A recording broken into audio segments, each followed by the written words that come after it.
بسم اللہ الرحمن الرحیم۔ آج ہم ایک ایسا قصہ بیان کرنے جا رہے ہیں جس کو قرآن بار بار کہتا ہے وَيَقْتُلُونَ النَّبِيِّينَ بِغَيْرِ الْحَقِّ، کہ وہ نبی جن کو حق قتل کیا گیا وہ کون سے نبی تھے؟ حضرت زکریہ علیہ السلام اور حضرت یحییٰ علیہ السلام۔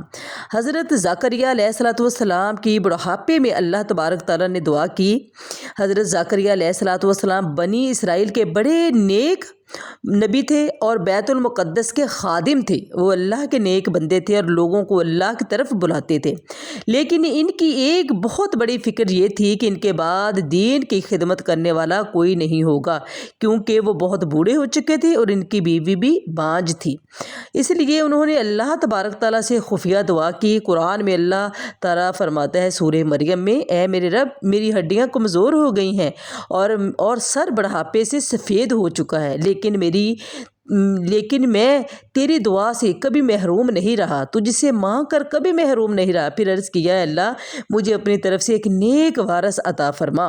تو فرشتوں کی خوشخبری۔ ایک دن حضرت زکریہ علیہ السلام محراب میں نماز پڑھ رہے تھے، اسی وقت فرشتے آئے اور خوشخبری سنائی۔ قرآن میں اللہ فرماتا ہے سورہ آل عمران میں، فرشتوں نے انہیں آواز دی جب وہ محراب میں کھڑے نماز پڑھ رہے تھے کہ اللہ تمہیں یحییٰ علیہ السلام کی خوشخبری دیتا ہے۔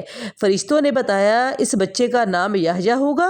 فرشتوں نے بتایا اور وہ بہت نیک اور اللہ کا نبی ہوگا۔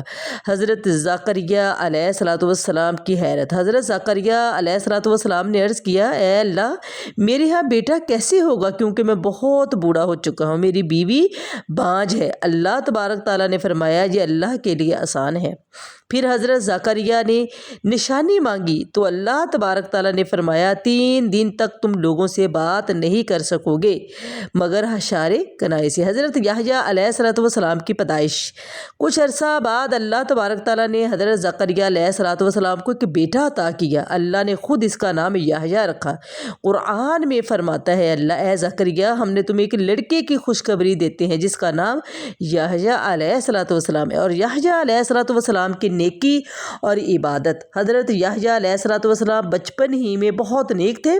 قرآن میں اللہ فرماتا ہے سورہ مریم میں کہ اے یحییٰ، کتاب کو مضبوطی سے پکڑ لو، اللہ نے تمہیں بچپن ہی میں حکمت دی، علم دیا، عبادت کی توفیق دی۔ ان کی صفات بہت تھی، ان کے اندر بہت عبادت گزار تھے، نرم دل تھے اور گناہوں سے دور رہتے تھے، حق بات کہنے والے تھے۔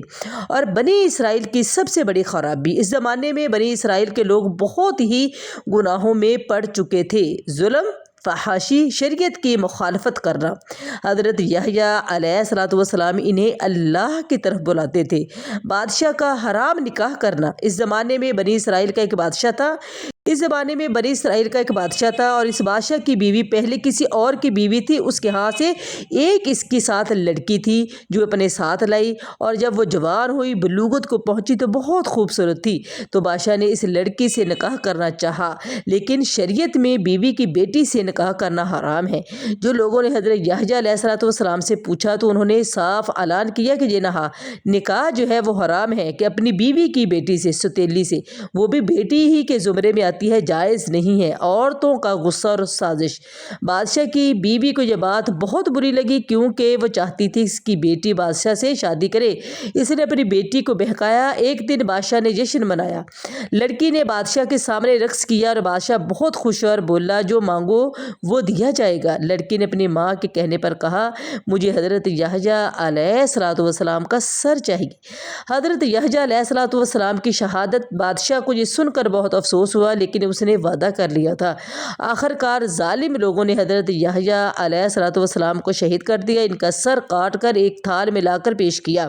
یہ بنی اسرائیل کے لیے بڑے جرائم میں سے ایک تھا کہ انہوں نے اپنے نبی کو قتل کیا۔ حضرت زکریہ علیہ السلام کی شہادت کا واقعہ۔ جب حضرت زکریہ علیہ السلام کو معلوم ہوا تو وہ بھی بنی اسرائیل کے ظلم سے بچنے کے لیے نکل گئے، لیکن روایات میں آتا ہے کہ وہ ایک درخت کے اندر چھپ گئے، لیکن ظالموں نے درخت کو آرے سے کاٹ دیا دیا اور اس طرح حضرت زکریا علیہ السلام بھی شہید ہو گئے۔ اس واقعے سے ہمیں کیا سبق ملتا ہے؟ حق بات کہنے والے ہمیشہ آزمائش میں آتے ہیں۔ اللہ کے نبی کبھی حرام کو حلال نہیں کہتے۔ دنیا کی حکومتیں ختم ہو جاتی ہیں لیکن حق باقی رہتا ہے۔ گناہ کی حمایت کرنے والا آخر کار ذلیل و خوار ہو جاتا ہے۔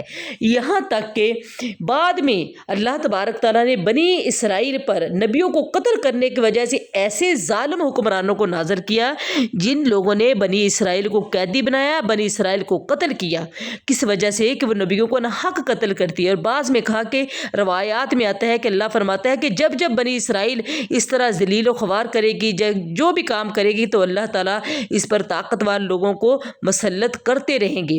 اور اس طرح اللہ تبارک تعالیٰ نے ان پر ایک حکمران کو جو ہے وہ ظالم بادشاہ کو جو ہے وہ نافذ کیا، اور اس کے بعد انہوں نے بنی اسرائیل کو اپنا غلام بنایا اور بنی اسرائیل کو قتل کیا اور قیدی بھی کیا۔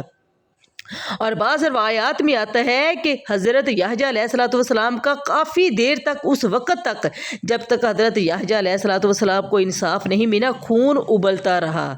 خون جو تھا وہ ابلتا رہتا تھا۔ یہاں انہیں قتل کیا گیا تھا، کس وجہ سے کہ وہ ناحق قتل کیے گئے تھے۔ اور یہ روایات میں آتا ہے کہ جب تک انصاف نہیں ملا، خون ایسے ہی نکلتا رہا۔ تو حق بات کہنے پر اگر انبیاء کو یہ سزائیں ملی ہے تو آج ہمیں سوچنا چاہیے کہ حق بات کہنے کی وجہ سے ہم لوگ جو ہیں حق نہ کہتے ہیں کہ نہیں یہ برا مان جائے گا، یہ ایسا ہو جائے گا، تو ہمیں سوچنا چاہیے کہ حق بات کو کہنا جو ہے، حق بات کہہ دینی چاہیے، اللہ کا پیغام پہنچا دینا چاہیے، چاہے کوئی مانے چاہے نہ مانے۔ وآخر دعوانا